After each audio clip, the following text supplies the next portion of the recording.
Dans cette vidéo, nous allons voir comment créer un arrière-plan dans Scratch pour créer un labyrinthe pour que les élèves puissent ensuite construire un programme pour se déplacer à l'intérieur de ce labyrinthe. Donc voici quelques exemples. Donc nous nous retrouvons sur Scratch pour voir comment créer cet arrière-plan. Donc nous voici dans l'interface de Scratch. Donc nous allons d'abord sélectionner l'arrière-plan de la scène. Nous allons dans l'onglet arrière-plan et nous allons mettre cet arrière-plan en couleur. Donc on sélectionne une couleur, ici le vert est sélectionné, et avec l'outil remplissage, nous remplissons l'arrière-plan. Ensuite, nous revenons sur notre lutin, et nous allons lui faire tracer le labyrinthe.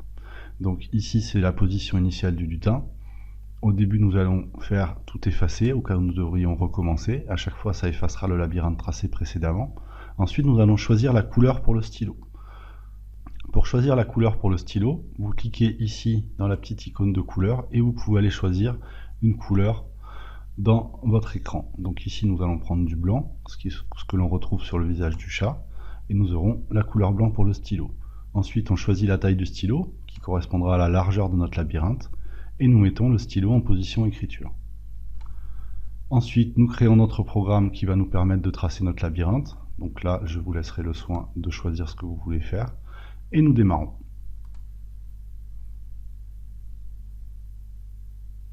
Donc le labyrinthe est tracé. J'ai fait cacher le lutin à la fin, ce qui va nous permettre de récupérer cette figure comme arrière-plan pour un nouveau programme. Donc pour cela, on fait un clic droit sur la prévisualisation et nous sauvons cette image. Donc on lui donne un nom. Ici je vais l'appeler test et on enregistre. Donc maintenant nous allons éditer un nouveau programme. Nous resélectionnons un arrière-plan. On va sur l'onglet arrière-plan. Et ici nous allons importer l'arrière-plan que nous venons de créer. Donc on retrouve notre arrière-plan test, on l'ouvre et ça va devenir l'arrière-plan de notre programme. Si on veut, on peut rajouter du texte, comme ici. On va l'écrire en blanc. On va l'appeler test aussi. On valide son texte, on peut le déplacer, l'orienter, etc. Ensuite, si on veut matérialiser l'arrivée du labyrinthe, on peut créer un petit disque de couleur. Donc ici, on prend un disque plein, on choisit une couleur pour le disque. Ici, par exemple, le rouge, et on crée son disque d'arrivée. On le positionne, on peut le redimensionner. Et voilà notre arrière-plan qui est créé.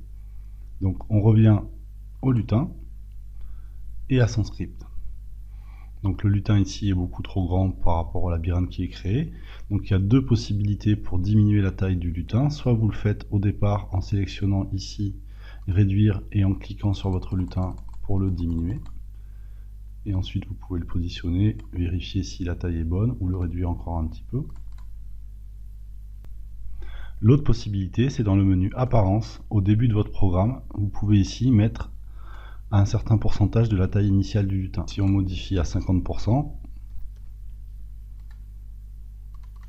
on a un lutin un peu plus grand, etc. Ensuite, vous pouvez sauvegarder votre programme et donner ce programme-là à faire aux élèves.